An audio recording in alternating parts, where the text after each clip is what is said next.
Train collision avoidance system से lace है। ये एक स्वचालित सुरक्षा प्रणाली है जो कि दो ट्रेनों को टकराने से रोकती है।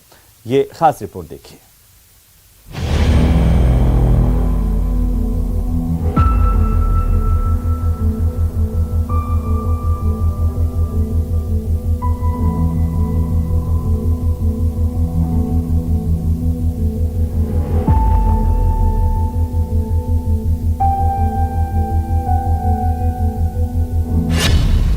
रफ्तार का दूसरा नाम वंदे भारत एक्सप्रेस।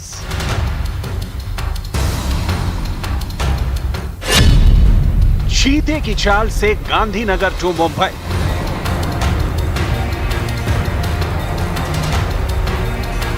ट्रेन के सफर में जिस रफ्तार की आप कल्पना कर सकते हैं, उस कल्पना से भी परे वंदे भारत एक्सप्रेस की स्पीड।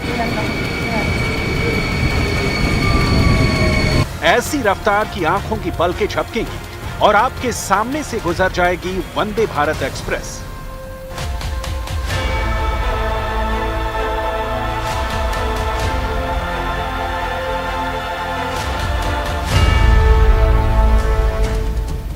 और अब इस रफ्तार की सवारी करेंगे गांधीनगर से मुंबई और मुंबई से गांधीनगर जाने वाले यात्री, क्योंकि वंदे भारत के इंतजार की घड़ियां इनके लिए खत्म होने वाली हैं। प्रधानमंत्री मोदी जैसे ही हरी झंडी दिखाएंगे, वंदे भारत एक्सप्रेस पटरियों पर बिजली की रफ्तार से गांधीनगर रेलवे स्टेशन से मुंबई सेंट्रल कूच कर जाएगी। फिलहाल गांधीनगर से मुंबई सेंट्रल का सफर शताब्दी एक्सप्रेस से करीब 8 घंटे में पूरा होता है, लेकिन वंदे भारत में सफर का यह समय 7 घंटे का रह जाएगा। सफर में रफ्तार के साथ वंदे भारत एक्सप्रेस में यात्रियों के लिए हर वो सुविधा मौजूद होगी जो एक वर्ल्ड क्लास ट्रेन के लिए जरूरी होती है। ये रफ्तार का भी बादशाह है, यानी वो रफ्तार जिसका अंदाजा नहीं था वो भी ट्रायल में सामने आ गई। 0 से लेकर 100 किलोमीटर प्रति घंटे की रफ्तार महज 52 सेकंड में वंदे भारत एक्सप्रेस ट्रेन ने पकड़ ली। इतना ही नहीं, अधिकतम स्पीड इसकी 180 किलोमीटर प्रति घंटे तक रही। जहां तक वजन का सवाल है, क्योंकि वजन के बारे में बताना सबसे पहले इसलिए जरूरी हो जाता है क्योंकि इसका वजन पहले 430 से भी ज्यादा था, यानी कि 430 टन, जिसे बाद में 38 टन घटाकर कम कर दिया गया। अब इसका वजन 392 टन, यानी सीधे तौर पर जब कम किया गया तो रफ्तार से बात करने की जो ट्रेन की रफ्तार है वो और भी ज्यादा यहां पर तेज हो गई। गांधीनगर टू मुंबई सेंट्रल वंदे भारत शुरू होने के साथ ही अब देश में इस ट्रेन की संख्या 3 हो गई है। भारत में पहली वंदे भारत एक्सप्रेस नई दिल्ली से वाराणसी के बीच चलाई गई थी। इसके बाद दिल्ली से कटरा के बीच वंदे भारत ट्रेन शुरू की गई थी।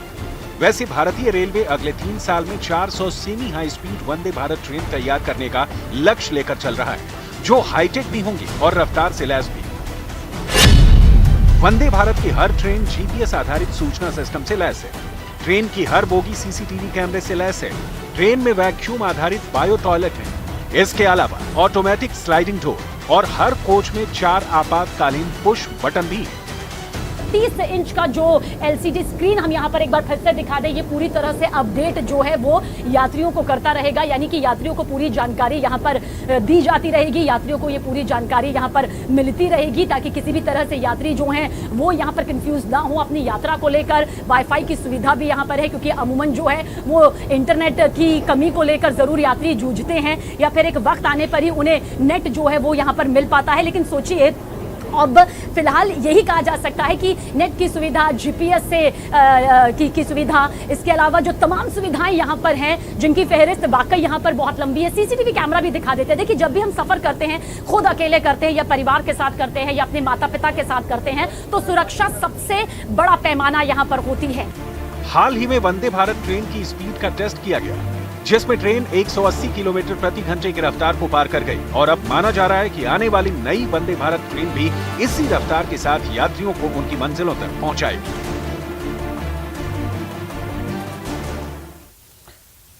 खैराबाद राजस्थान में मचे कांग्रेस में घमासान की। कांग्रेस अध्यक्ष पद के चुनाव के लिए आज नॉमिनेशन हुआ और सबसे पहला नॉमिनेशन शशि थरूर ने भरा और इसके बाद मल्लिकार्जुन खड़गे ने भी अपना नॉमिनेशन फाइल किया। इस दौरान कांग्रेस दफ्तर से जो तस्वीरें सामने आई उससे खड़गे का अध्यक्ष बनना लगभग तय माना जा रहा है। खड़गे के साथ पार्टी के 30 बड़े नेताओं की मौजूदगी दिखाई दी। शशि थरूर के साथ में इसके बजाय कम नेता ही दिखे। इन दोनों के अलावा झारखंड कांग्रेस लीडर के एन त्रिपाठी ने भी नॉमिनेशन फाइल किया है। कांग्रेस में बदलाव की वकालत करने वाले G23 समूह के नेता आनंद शर्मा और मनीष तिवारी भी खड़गे के प्रस्तावकों में शामिल थे। इससे पहले मनीष तिवारी ने कहा कि वे और उनके साथी आनंद शर्मा खड़गे को सपोर्ट करेंगे। दो तस्वीरें आज के कांग्रेस पार्टी के राष्ट्रीय अध्यक्ष के नॉमिनेशन को लेकर के, और इन दोनों तस्वीरों से साफ हो गया कि अब कांग्रेस पार्टी के जो राष्ट्रीय अध्यक्ष बनने जा रहे हैं, करीब करीब ये तय माना जा रहा है कि वे मल्लिकार्जुन खड़गे होंगे। तो वहीं कांग्रेस अध्यक्ष चुनाव को लेकर गहलोत ने बड़ा बयान दिया है। मुख्यमंत्री अशोक गहलोत ने कहा है कि शशि थरूर 4 अक्टूबर तक अपना नामांकन वापस ले सकते हैं। सीएम अशोक गहलोत ने पूरी पार्टी को एकजुट बताया। अति उत्साह है सब कार्यकर्ताओं में, नेताओं में, सीनियर जूनियर सब लोग साथ थे और खड़गे साहब के अनुभव का लाभ पूरा मुल्क को मिलेगा, पूरे कांग्रेस को मिलेगा। हमें इस बात में बहुत खुशी है। वो हलचल सब समाप्त हो गई है, सब एकजुट हैं आराम से। अभी तो विड्रॉल की टाइम और बाकी है, हो सकता है कोई विड्रॉ कर जाए, शशि थरूर जी विड्रॉ भी कर सकते हैं, कोई नहीं कह सकता। नहीं, मैं उम्मीद नहीं कर, मैं एक बता रहा हूँ आपको।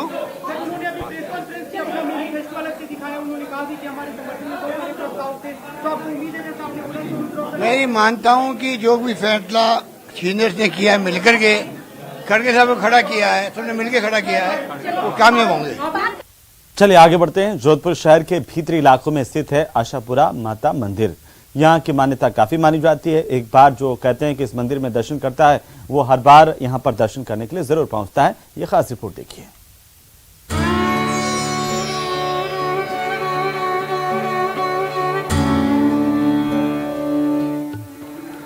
जोधपुर के गेरुआ पत्थर से बनी है यह आशापुरा माता की मूर्ति। जोधपुर के भीतरी शहर में खापटा गली में यह आशापुरा माता का मंदिर आस्था का केंद्र है शहरवासियों के लिए।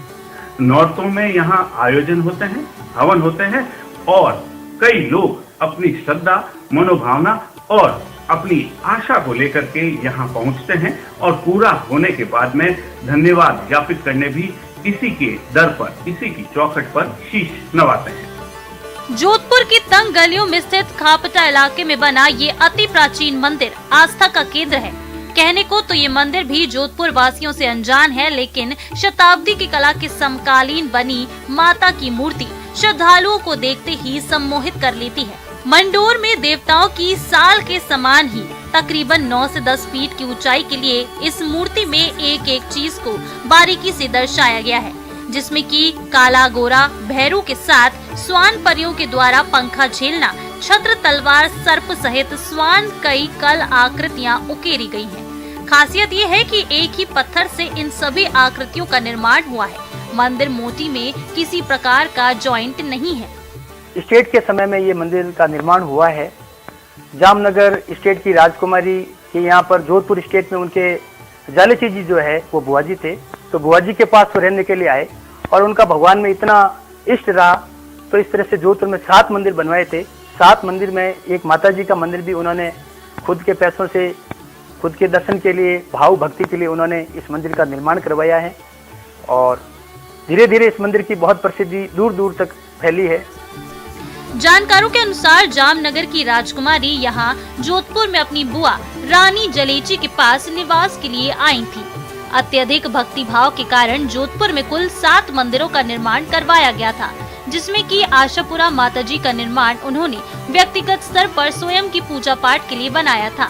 वर्तमान में भी संपूर्ण पूजा पाठ महिला पुजारी द्वारा ही संपन्न होता है।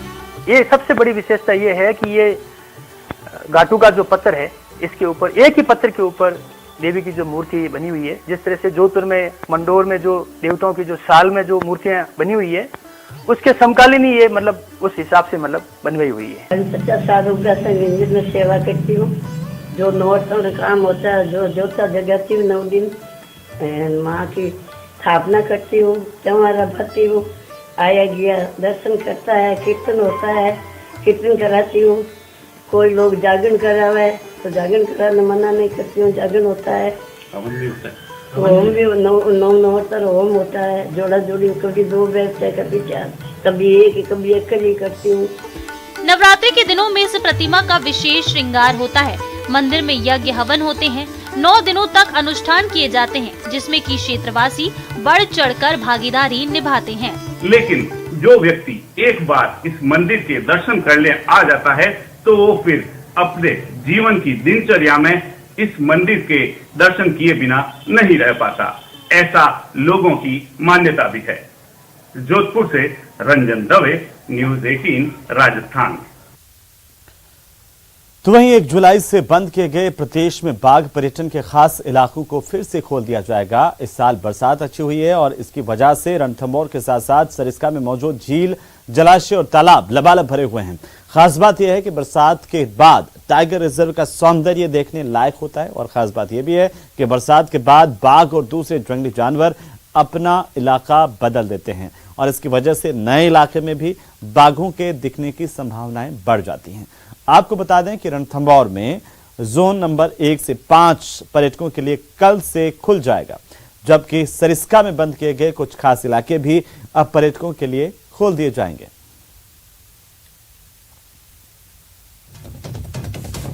तो बाघ प्रेमियों के लिए ये अच्छी खबर है। जो लोग रणथंभौर घूमना चाहते हैं उनके लिए खबर है कि अब रणथंभौर के 1 से 5 जोन खुल जाएंगे, जिससे वे यहां पर बाघ के दीदार करने जा सकते हैं।